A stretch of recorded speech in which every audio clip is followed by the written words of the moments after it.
Camera looks snaz there. How's is my camera working it off for you? I just see your photo. It's not quite. Hold on, give me a second.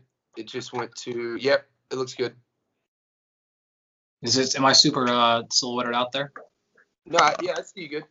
You're in your. Yeah, are you on campus right now? Yeah, in my office right now. All right, cool, man. Hey, man, how you been? Stellar, tired, but stellar, man. All right, thanks for doing this with me, man. I really appreciate it. Yeah, sure, man. How about you? All right. What's new with you? Just waiting. I ended up writing a book. Started this podcast last year, and just kind of enjoying that process. I know you know a little something about writing books and having them edited and, getting out to the ethos. So I thought it was going to be like, I've written it. Here's a manuscript. I'll sign with the publisher and that's it. Dude, no. I'm actually more stressed since I've written it because I'm like, dude, I don't know if I want people to read it. Yeah, I hear you, man. So do you still have your other show, or is this just on Googleable now? Yeah, this is just on Googleable. Tristan and I, about last January, he started his own little side project. We just kind of let the vision board dissipate, which is all good. Things run its course, Totally. Yeah. So I just got off with Algeri. He told me to tell you to say what's up. Nice. And in my notes, man, because part of me wanted. How much time do you got, Andy? I got a hard cut in like 45 minutes. Awesome. Perfect. And have you even slept? Have you just been in the cave doing research? Dude, well, it's mostly my kid. Okay. So I got a 7-month-old, and then like that combined with research right now, man, it's just been like it's been a rough couple months, man. So, but it's all good, man. You know how it is, man. Babies are terrorists. You're not sleeping for years. Straight terrorist, dude. Jeez. Hopefully nobody puts that on a shirt. and now, of course, like she's been sick for 2 months straight. Okay. Damn. So I'm like, oh, dude, it's been another one. But anyways, man. Yeah, I mean, dude. So part of me wanted to just say a word because I can't even pretend. You're like a wizard. So I have all these little words written down, and I want to be like, man, I should just say a word and have Galpin just say whatever comes to mind. Because I've noticed, like, when I listen to you on podcasts, whether it's the Rogan one, I've seen you on a couple others, I don't want to say you dumb things down, but it's like especially on Joe Rogan's podcast, like for instance, when you were talking about, because I call the show what it is because I feel that as people, everyone wants to search outside. Everyone wants like a magic pill. Everybody wants like one thing to fix all of their problems. And the first note I had, you put the Panacea post about supplements, and there isn't one. There's so many other variables. What motivated you to even put that out? Because I know when you do post on Instagram, you're not just posting shit of you doing a selfie. It's always something that probably is going on in your everyday life. I don't know. Whatever it was that made me decide to post that, to be honest with you. Typically things that really I find super interesting or helpful. That one in particular, I just get tired of that. I mean, I'm probably pretty much well known, if you know me, for saying it depends. So I'm like the classic guy who just doesn't answer any question. And the panacea is the opposite end of that spectrum, where it's just like, I don't know. I mean, I feel bad for people who don't have the education I have and that are trying to do the best things with their health, performance, and fitness, and they look up to people, and these people come out and say things like, "Oh, take this, and this was the solution to all my problem." And they're like, "Man, it's never that. It's just not that." Or sometimes it is, but it's very, very rare. So I just wanted to do my part to make people aware that there is no panacea, whether it's supplement or anything else. Like, there's just no one thing that fixes everything. Everything has a pro, everything has a con, everything has a consequence, especially when you start taking things pharmacologically. And so that was probably the rationale behind that. Do you think the root of like the common narrative of most people wanting that is the lack of education, or maybe thinking that could be real? Like, I don't think it's lack of education, man. I think it's human desire, because I know that I do the exact same thing when it comes to things not fitness and health. In other words, if there's a one-stop solution for my finance stuff, I'm like, I'm in. Or if there's a one-stop solution for any of the other areas that I don't have an expertise in, it's very hard. I felt those same things grab me, and it's just a desire to. I mean, I get it. People, you want to have your problems fixed. You want to live an easier lifestyle, more successful lifestyle, and because people care so much about fitness, health, and nutrition, that's just the space that grabs people's attention the most, because that is a huge center for most people's happiness or unhappiness. Is their physical body, their relationship with that. So I don't think that's something we will ever win. I think this is going to be so ingrained in our human nature, and there's so many problems, and people want solutions. It's a numbers issue, man. Like it's if you think about it, let's just say there's 350 million Americans. Okay, well, if something was very helpful for 1% and it did not help 99% of people, how do you interpret that? Because it still is helping. 10% of 350 million is 35 million. 1% is still 3.5 million people. And there's 7-something billion of us in the world. So like you start doing those numbers and you're like, oh my God, like I heard 1 million people did this with their supplement or did this type of training or switched their diet to this, and 1 million people report these phenomenal changes. Well, that's actually super unsuccessful. Like that's a very, very poor percentage. But I get the incentive to be like, oh my God, I want all my problems fixed. And it is possible that one little thing can be a logjam, and removing that one logjam can free up a whole host of things in your life. So that's possible. And I think that desire for hope, it's the same exact thing that makes us want to start our own business. It's the same exact thing that makes us want to buy a lottery ticket. That being like, I know I'm probably not going to make $1 billion, but fuck, man, what if? Like, what if? And just the ability to play the game, it takes so many people there. Like knowing that there's a chance. And there's knowing a chance that I could do one little thing and that would solve so many of my problems, man. It's just so motivational, inspirational. I get it. I don't think we're ever going to win that battle. I don't think we should necessarily try to, but we just want to make people aware that, hey, I don't want you to fall into the cycle of, oh, this was the next thing I jumped on. I thought I didn't fix anything else. It didn't work. Now I regress into 6 months of self-hatred or problems or whatever we're going to do until I come back out with the next thing. And I just want people to be out of that cycle and saying like, okay, no, it's very unlikely this one thing will fix your problem. It might help, but you still got to fix the bigger things. That's typically where you're going to find your most benefit. Yeah, I always get kind of skeptical about statistics like that regarding any statistics. I'm sure you being a researcher as well, regarding like results of exercise, body performance, anything along those lines. With you though, like you started this with, you have an 8-month-old, and being a researcher, have you found that because of your life is so different now with a new child, a new human, that your research is starting to delve into things like, how do I recover more? How do I have more energy, cognition? Do you see that happening at all? Not really. Okay. I'd say at this point, my research is just trying to survive. Okay. Like I was intelligent enough, or had the forethought at least, to understand what was going to happen for the next year or so. And so nothing here is a particular surprise. I would say that I'm acting more on areas that I wouldn't have acted on before, but research-wise, I don't think I'm going to change that agenda. It just takes too long to change a research lab agenda. And what is I told you, man, my background is psychology, so I don't pretend to be a doctor or nutritionist. What is HSP72? Heat shock protein? Is that what it, so that's just a heat shock protein when you're like, because I didn't know it was that, like dry sauna. I know that that affects the heat shock proteins with recovery. Is that the shortening for it? Yeah. Okay. Oh, that's one of them. So anytime you're talking molecular, cellular, anything physiologically, we typically have abbreviations and acronyms for them, and then we typically group them into like functions. And so something like, we would say it's a hormone. Okay, well, hormones, there's I don't even know, thousands of them. And so one hormone is testosterone. Okay, one hormone is cortisol. Those are both steroid hormones, but their function is completely different. But you also have things like lactate. Lactate is a hormone. Like what? Cytokines are hormones. So anything that talks to another cell can be a hormone. And so these terms like inflammation or heat shock protein, they tend to be fairly decent buzzwords, and I will use them to communicate or facilitate conversation. but scientifically, they're not necessarily that appropriate because they don't really mean anything. It's just kind of like that. It's the olden day version of saying, "Oh, I exercised."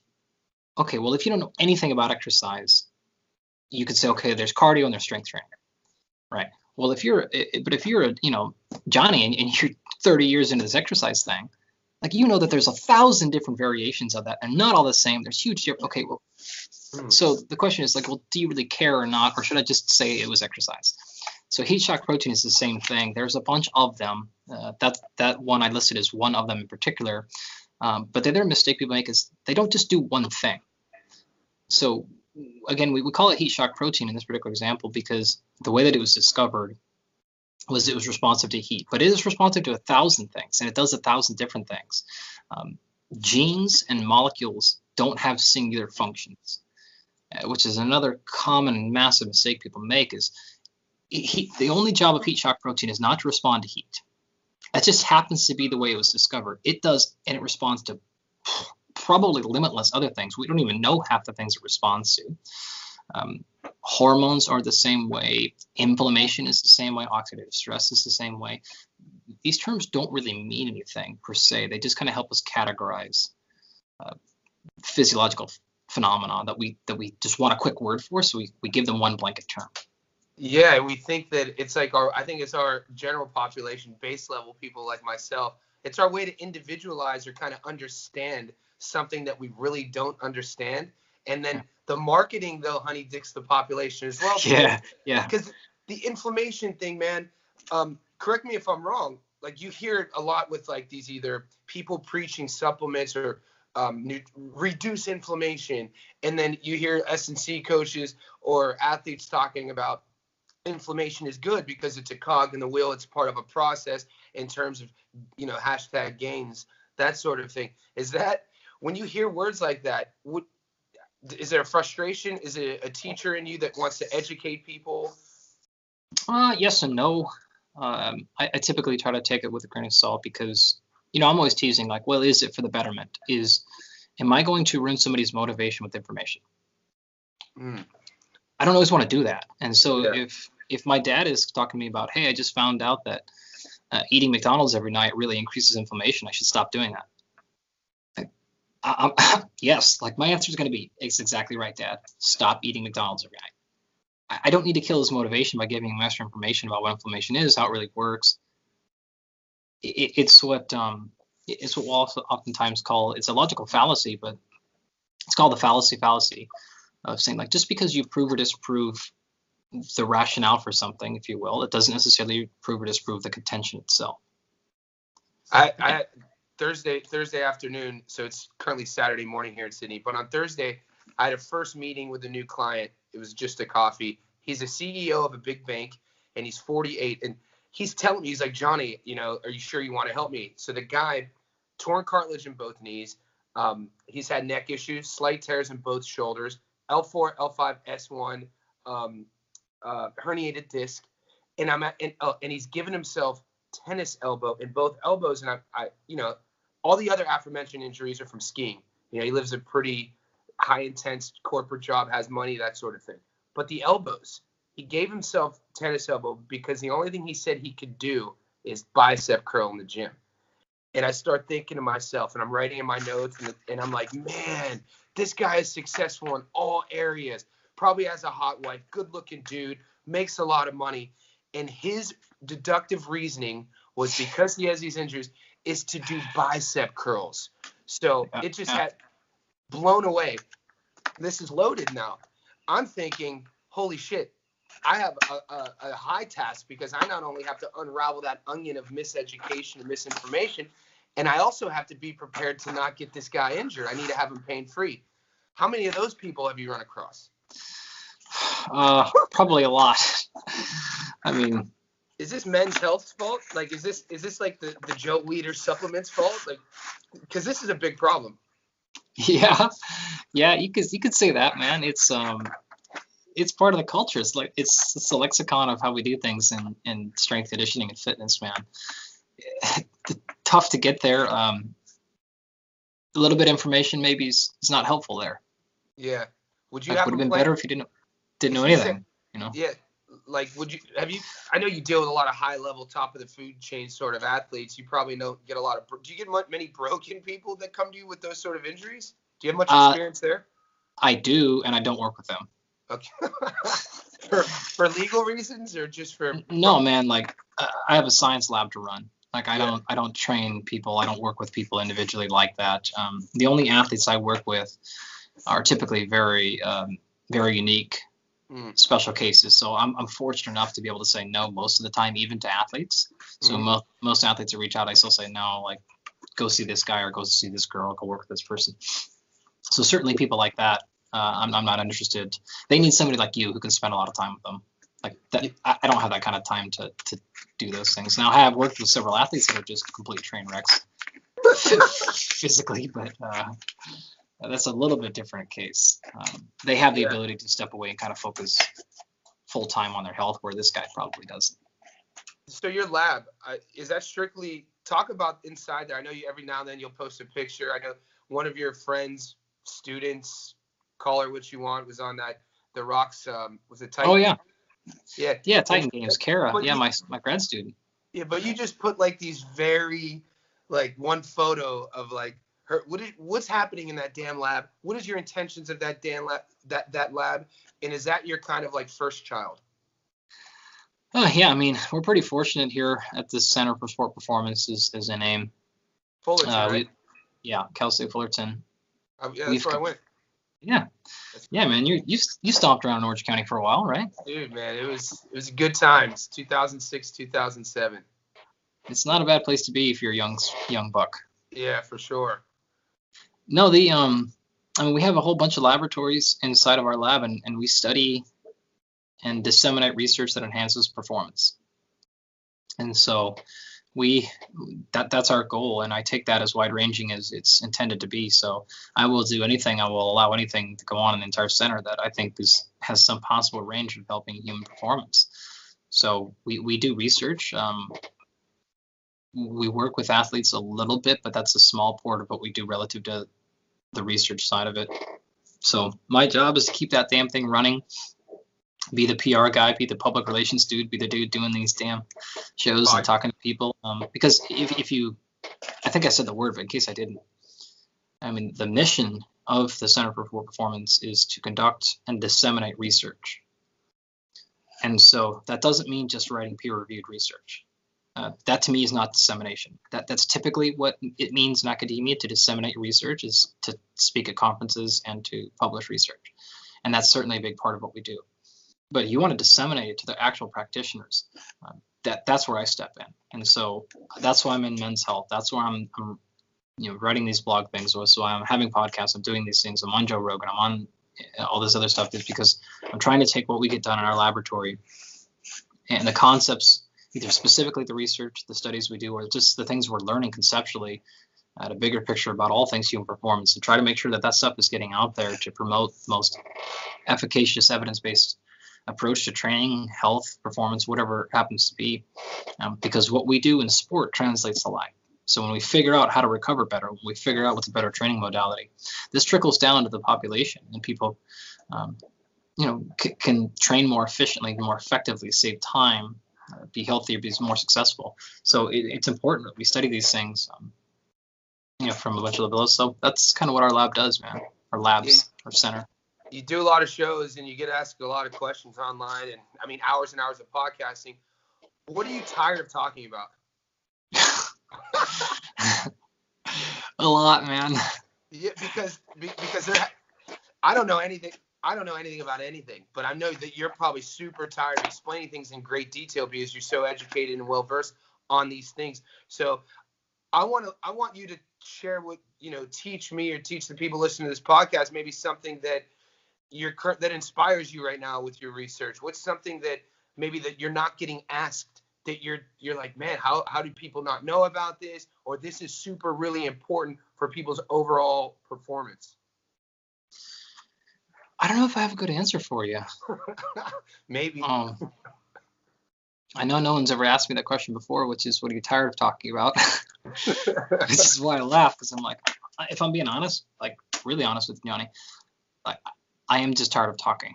I this is something I've struggled with for probably 6 months or so, and I talk to my wife about it all the time. Like I'm just tired of that. I need to go back and do more. I talk too much. I don't do enough. And it's just not that I don't like talking, but I think that I need to produce more athletes. I need to work with more athletes. You need to produce more research, and then come back and talk more. I think I've swung the balance probably too far. Yeah. Talking too much and not doing enough. I'm not solidifying enough the ideas that we have, or putting more definition or detail behind them, and more specific rationale behind them, or I'm not producing enough, not demonstrating enough. The honest answer is, like, behind the scenes, but this is something that's ungoogleable for you. Yeah. I don't think I've ever shared with anybody. Is I have actually dramatically reduced the amount of public outreach that I do, from everything from my social media as well as podcasts, for this exact reason. Is I need to kind of go back in the shell for a year or something and really focus on producing something that's maybe valuable, as opposed to just sort of talking about the same things over and over again. Because I'm like, if you haven't heard it by now, like, go Google it. I've been on hundreds of podcasts in the last 2 years. It's probably out there somewhere if you search hard enough. So that is something that I'm kind of just tired of talking. Yeah, it's one of my favorite. I'm really into music, man. I used to play music when I lived in Southern California. One of my favorite songwriters was asked, why did it take you 7 years between albums? And he tells the journalist, he says, well, inspiration and creativity and passion is like water in a well. And once that thing is drained and there's nothing in it, you have to take time to let it refill. And I remember reading that and thinking about it. Like, if you just put too much or take too much and not replenish that, it probably you get to a point. I mean, we could all relate to just, you're kind of going through the motions, and a guy like yourself who prides himself on, the science, the passion, the muse, it probably, how many years is this? When did you do your first podcast? Oh, 7 years ago? Yeah, probably longer than that, 8, maybe. Yeah, at least, maybe 9. So, yeah, a while ago. Where do you drive your inspiration from? Your students, the athletes, your family? I don't know about any of those things. What I would say is, it's interesting what you said about the other artist. I don't feel like those are issues. Inspiration, passion, motivation is extremely high in me. I get it from really, really random spots. I can circle back on that and give you a bunch of specific examples if you want, but it's just the fact that I feel like the motivation, inspiration is there. It's just, I don't think we have enough content. And by that, what I mean is, there's plenty of content. There's too much content. And so what am I really saying? Like, what am I saying? That is, am I saying things? Am I putting up stuff on social media? This is something I catch myself doing all the time on social media, and I take it down or I don't do it.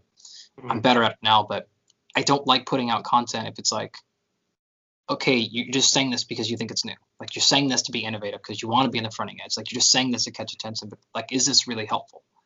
And most of the time, it's really not. It's either reiterating something people already like, so you're gonna get 1,000, 2,000, 3,000 likes on it because people already like it. Well, like, did that help anything? No, I don't think it did. Or you're putting something out that's novel and new and unique, but you're doing it because you want more likes. Like, it's not really vetted, it's not really helpful, it's not out there yet. And so that's the stuff I'm tired of doing. And it's just be like, no, well, we need to go.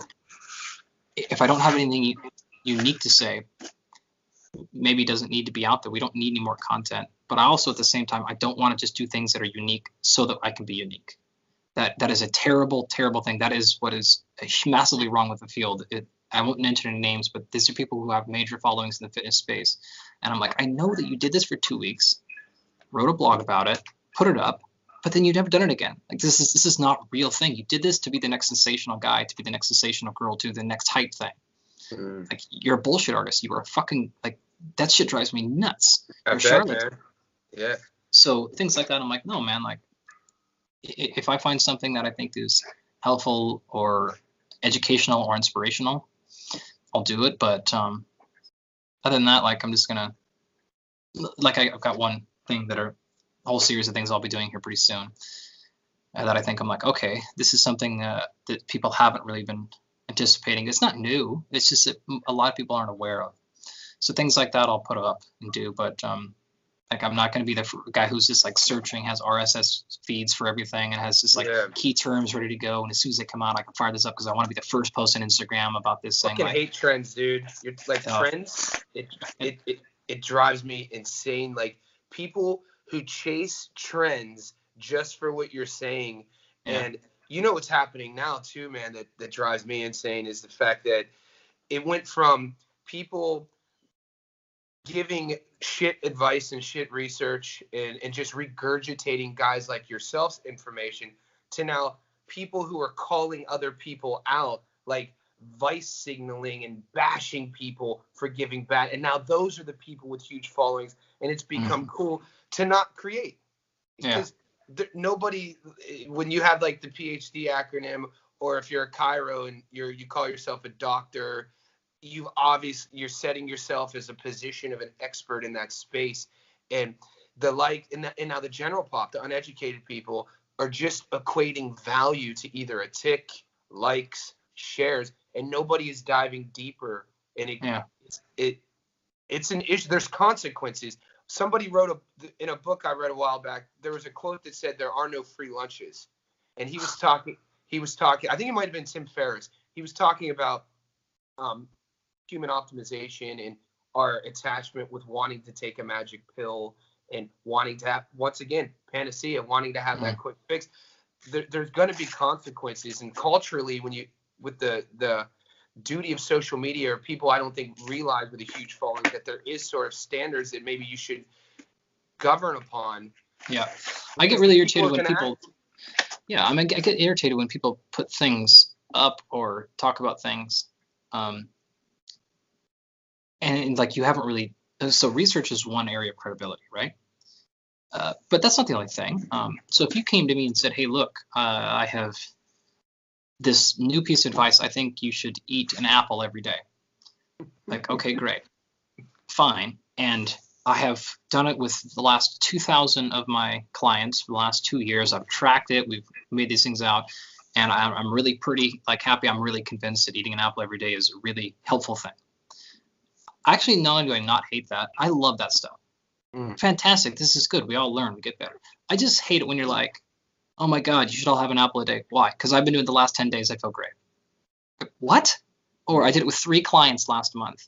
Like, that's not content. That is the worst kind of social media content. That is absolute garbage. I don't like, shut the up. Like, I don't need to hear that. You don't need to see that. The world does not need that.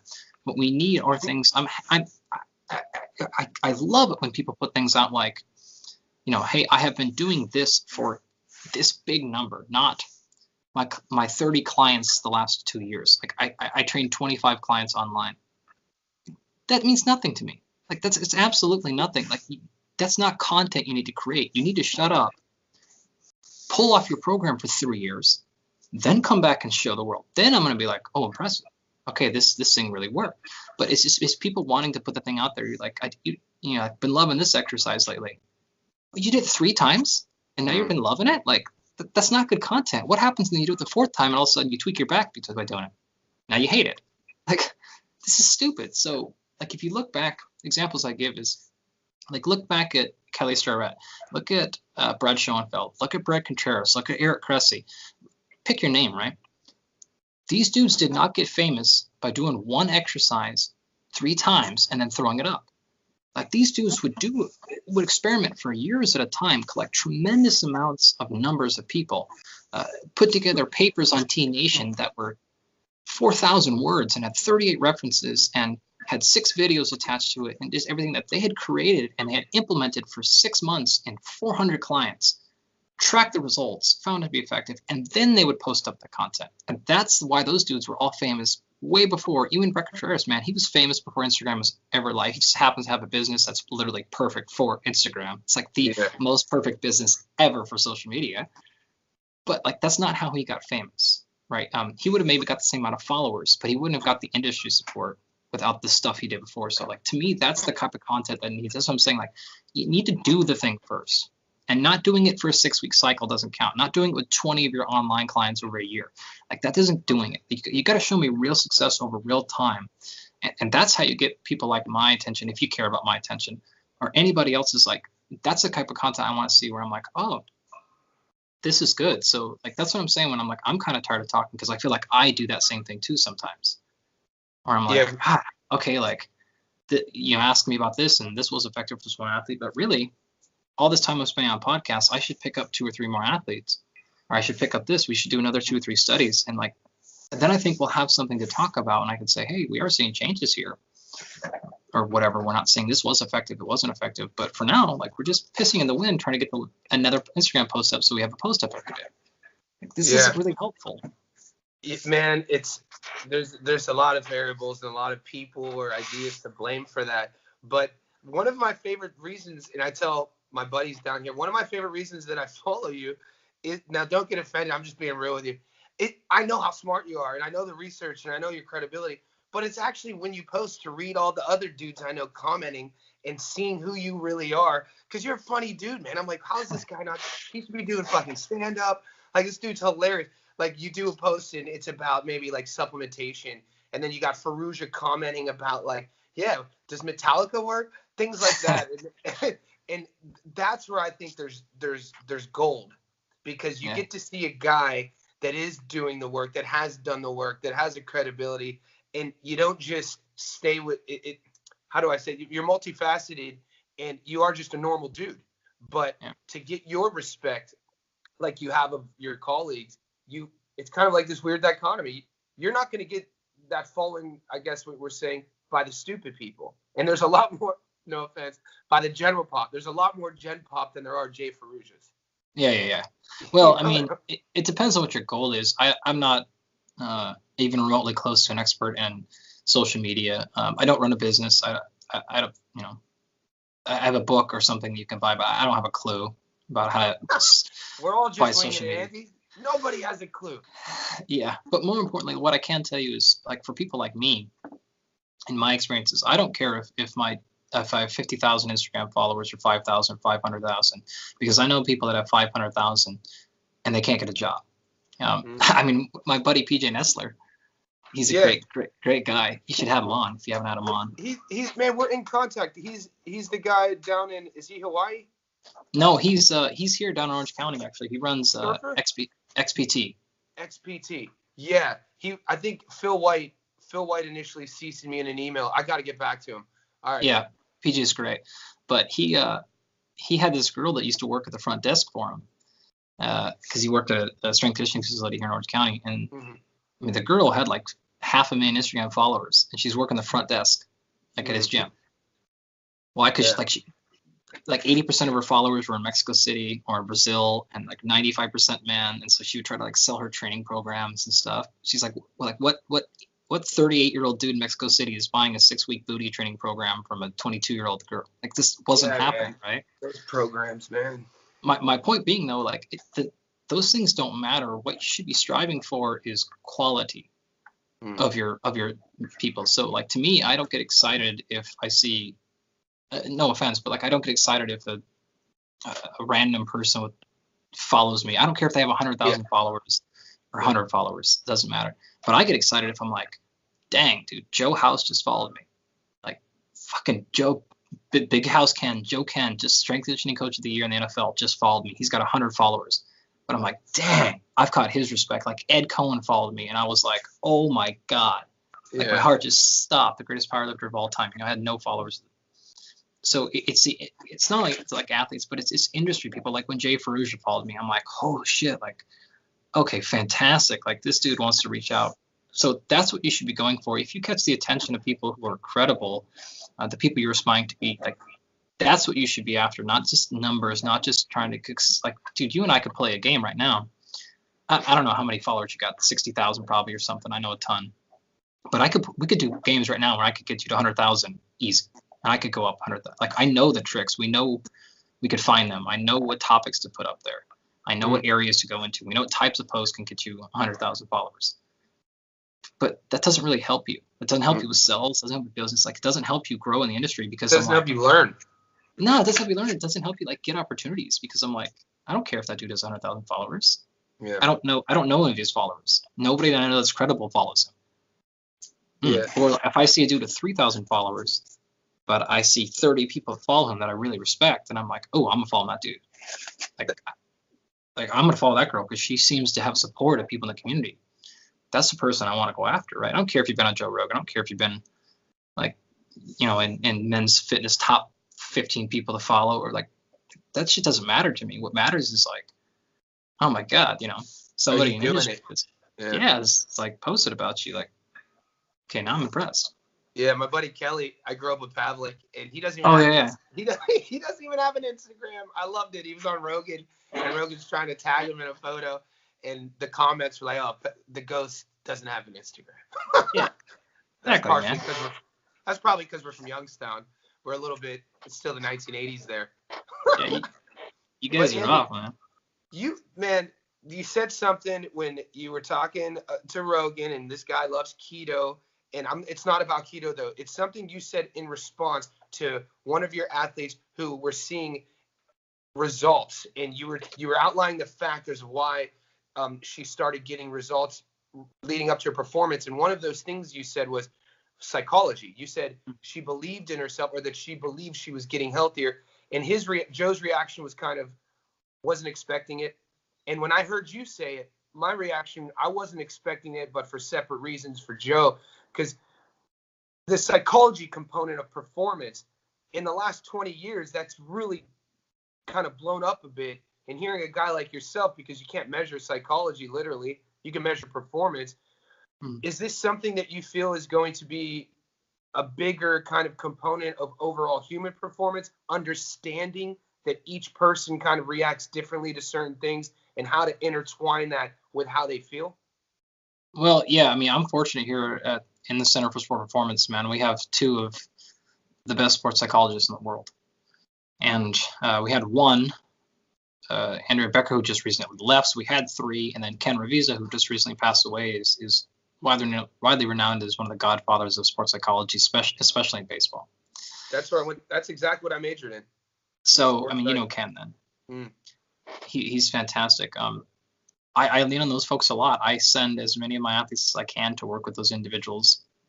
It's critically important. I mean, I'll give you an example. I have Zoila Frosto is an athlete I've been working with recently. She's a multiple-time world champion kickboxer, Muay Thai, and fighting in MMA tomorrow, actually, or tonight. And this is our first camp together, and she just does a lot of things that I don't recommend. But it was my first camp with her, and for a lot of things going on, I have to, every time we have a conversation, I have to judge, like when she's asking about something or doing something, what's the risk, what's the benefit of me saying something to her? So when she comes up with an idea and she wants to do this nutritionally, if I think it's a terrible, horrible idea, I will say something. But if I'm like, well, I don't think that's the best way to do it, but you seem so excited to do it, then I have to make a really, really careful decision of, okay, when do I say, no, I don't want you to do that, and push back on her? When do I say, okay, go ahead and do that, and then I fix it some other way around it? And like, to me, Johnny, like that's the art of coaching, buddy. Like that's the art of working with a human. If it's never going to be clean and easy like it is in my lab. Like I know the data on all the things she's doing. I know the research. I know it clearly. But yet I still advise her to do things that are counter to the research sometimes, because I know that she either is extremely excited about it or she's desperate. She needs something. I have to give her something. I have to give her some carrot. And if that's the carrot she really, really wants, I'll do it, even if it is contrary to what the research or evidence base says. Because the psychology is so important. And particularly when these people like Zoila, man, Zoila legit trains 16 times or more a week. Jesus. How old? She's 34 probably. Wow. Who's she fighting with? Invicta? Combate Americana. Okay. 34. Yeah, so she's... Yeah. When you say trainer, you mean like all mixed in, her sparring, her S&C, everything? Or just S&C? No, all of her training. So like sparring, cardio, sprint work. So her recovery then is... I hear that, I'm thinking, man, what is she doing for recovery? Dude, we got to pull out all the stops. Like we got to go for everything. But at the same time, man, she has a tremendous amount of weight to lose. So, I mean, the best recovery is good sleep, of course, hydration, and nutrition. Well, nutrition's out because I have to be super hypocaloric. So we keep good nutrition, of course, but like I can't just win with calories, which is the easiest way. Okay, I can't win by reducing training load because, and that's one of the things I'm talking about. I constantly, her and I are pushing back and forth. I'm like, can we cut this practice in half? Can we do, and sometimes she gives it to me, but sometimes like she doesn't, right? And so she's just been doing this for 20 years. She's been a pro fighter for probably close to 18 years. Okay, so like I can't come in the first camp with her and then just throw out 18 years of what she's been doing. That's going to end up terribly bad. So it's just things like that. Okay, so we try recovery, we do these things, try some modalities, but then it's also like, okay, she's a pro athlete, but you don't win a lot of money with a world championship in Muay Thai. So she was a Bellator champion. She was, I think, the first ever Bellator champion. And then switched, wanted to go back to Muay Thai for a while. This things, whatever. So I'm like, okay, money's an issue. So we don't have unlimited funds. So it's like, oh God. So it makes it really, really tough. So you really have to think about the athlete. You have to think about science. You have to think about psychology. You have to think about what variables can we control with their strength and conditioning? What variables can we control with their sparring? Some of her coaches are fantastic to work with. Her head coach is amazing. Kieran is just awesome, but some of the other ones, not so much. So, it's a really tough thing, and I would be lying to you if I said I had it perfect. But I can tell you she made weight yesterday. She's fully recovered. So my job is, we'll see. I mean, we'll see how she performs tonight. So my job's not over, but it's not an easy thing, man. This is really tough. And I think that's a really nice microcosm for even like the CEO or the executive we're talking about earlier.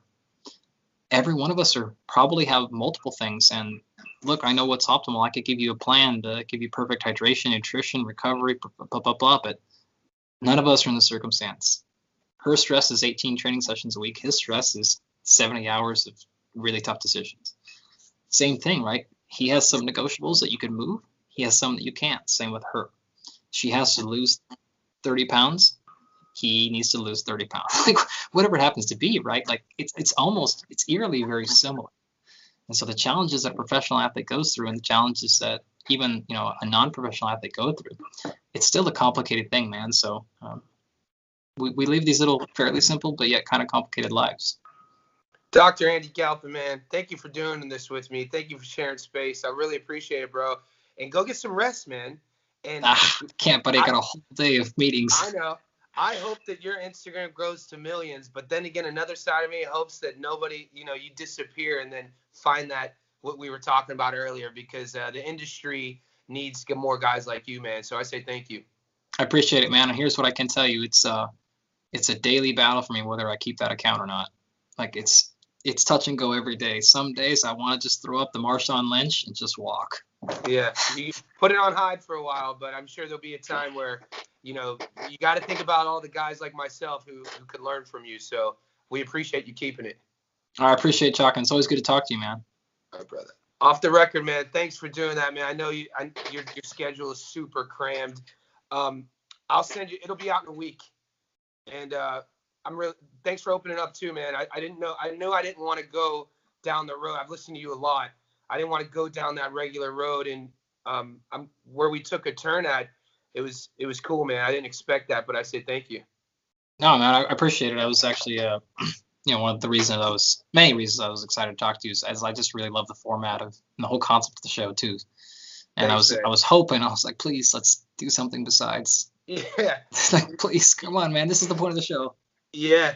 And you delivered, man. So perfect. Thanks, man. And it took me a while.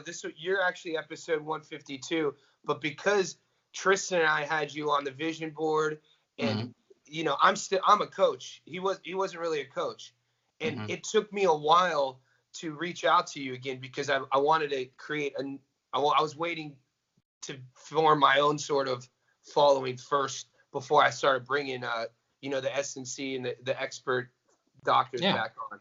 Dude, no worries, man. You've had a whole bunch of more important guests than me on, dude. I can't believe some of the people you pull in, buddy.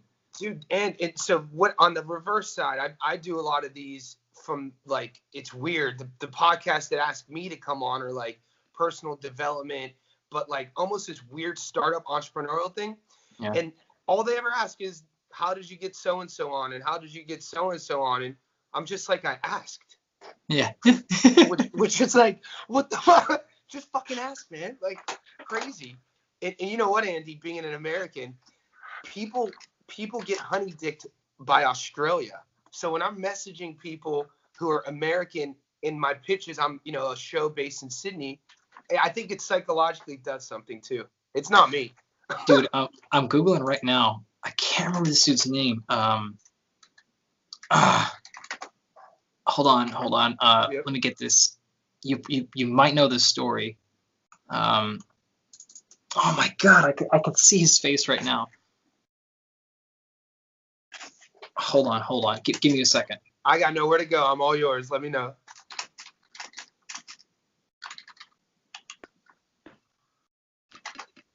You're gonna love this. Okay. Oh wait, no. Thought I had it there. Dude, okay. Do you know who Nardwuar is? Shit. What is the name? Nardwuar. Yeah. No. Okay, dude. Commit the next 20 minutes of your life to this dude right now. Give me the name. Nard. Wuar. Okay. Okay. He's Canadian. Uh-huh. And he wears these ridiculously goofy outfits. Like this 1920s golfing outfits, with like the weird hat and the colors and all this stuff. Like Payne Stewart. Exactly, Yeah. Payne Stewart. Yeah. So, but he has these, like the most amazing interviews with pop culture people, very specifically hip hop people, mostly. Yeah. And every single time he does an interview with somebody, he will crush questions. And almost every single time they're like, how the hell did you know that? Like he's the best ability. Like Tim Ferriss is like a child compared to him with his ability to find out information on these people and then ask them their live interviews. And they're like, what? And he crushes. Like he'll have a T-shirt from a concert they did when they were 14 or something like that, and they'll just be like, what? We only made 3 of those. How did you get this? Or I made that up, but you get the idea. Like it's that crazy. But he did a TED talk, I think, or just an interview, and they asked him how because he like interviewed like Gorbachev like on the parliament floor or something. Yeah. And you're like, how the hell did you get the pass? How did you get down there? Whatever. And his answer and the whole title of the talk was just ask. Yeah. And they're like, what? And he's like, you know how I interviewed whatever, like Bill Clinton, whatever, like about something. And he's like, I asked. And he's like, you know how I got to interview P. Diddy or whatever? It's like, I asked. And you know how I got on the floor of the whatever? It's like, I asked. And everyone was like, what? He's like, I just asked. And it was like, holy shit. But his interviews are just phenomenal, and he's goofy as hell. It's like a character kind of guy. Like, yeah, it's like gonzo journalism a little bit, but that talk is phenomenal, and I think you would love him because, again, this was like his old shtick was like that, like ungoogleable stuff, and the just ask thing, dude. He's you. Just thanks, man. Goofy Dude, Andy, Canadian. I really appreciate that, man. I never heard of him, and I'm definitely gonna spend time researching. That's all. How old is he? Oh, probably 50 now or something. Yeah. I remember watching his YouTube videos like 10 years ago or something. I love running into characters like that, man. So thanks for thinking of me and thanks for giving me that, bro. I don't even know if he has social. He might even be around for 10 years. He actually does. I just Googled him. He's got 170,000 followers on Twitter. Yeah. Man, he's not struggling. Yeah, the social media thing's a weird one, man. I'm glad that we could have just bashed it the whole time. This episode's with Dr. Andy Galpin. We're going to be talking shit the whole time about social constructs and social media. Basically. And that's how that's people would download that one. Yeah. Well, I'm glad you didn't let us do that now, because I hate just bitching for an hour. That's not good. Yeah, me too, man. It doesn't feel right. So we covered some awesome stuff, man, and it really got going after the first 10 minutes. And I didn't know what that HSP was. I didn't know it was the heat shock pro. I really didn't. And the crazy thing is, I've read and listened to Rhonda Patrick's quote unquote research on it, and she uses that a lot. I didn't want to. Yeah, but that stuff irritates me. It's like like no offense, but there's a level of expertise. Like the person doing the research or the person reading it, putting it up. The person doing it is the expert, not the person reading it. yeah, man, there's a You know what I guy mean? from my dude, man. There's a guy from my gym. Well, he doesn't work there anymore. He's English, right? And he started taking people's content and just putting them in his shtick for 60 seconds. And his following now, it's massive. And he just bashes people. And he's though taught me a lot about me because I hate fucking trends. I hate people who follow fads and then like obviously people who tear people down. So I'm glad we didn't go down that road. Oh, that's the worst, man. That shit. I hate it, man. It's just like, what's like there's one rule of hip hop, man. Just don't bite. Yeah. Like, don't bite people's shit. Hip hop, man. You know Fred the Godson? No. Have you heard of him? No. Dude. So he was like my third interview on this show last year. He's from East Brooklyn. He's from the Bronx. He came up with Biggie, and he's there's a new word. He's a wordsmith, dude. He was on because I grew up. My first music was all hip hop, big, Northeast Ohio, Bone, Biggie, Pac. But he was on DJ. What is that? Q106 Fresh in the Morning, freestyling, and I'll send it to you. Oh, like on Sway Show. Sway. He was on Sway, and he's been in the game since he was 17. He's 30 now. His name's Fred the Godson. His shit is ridiculous, and he raps though using like 12-letter words, and he rhymes it, and it's like holy shit. He's not jocking people's shit. Nice, man. Yeah, nice. Fred the Godson. All right, I'll check out. If he was on the Five Fingers, man, I'll check it out. Yeah, I'm gonna check out Nordwell, and I'll send you some Godson. I gotta run, big dog. Okay, man. Thanks again, brother. Be good. See you, dude. Peace.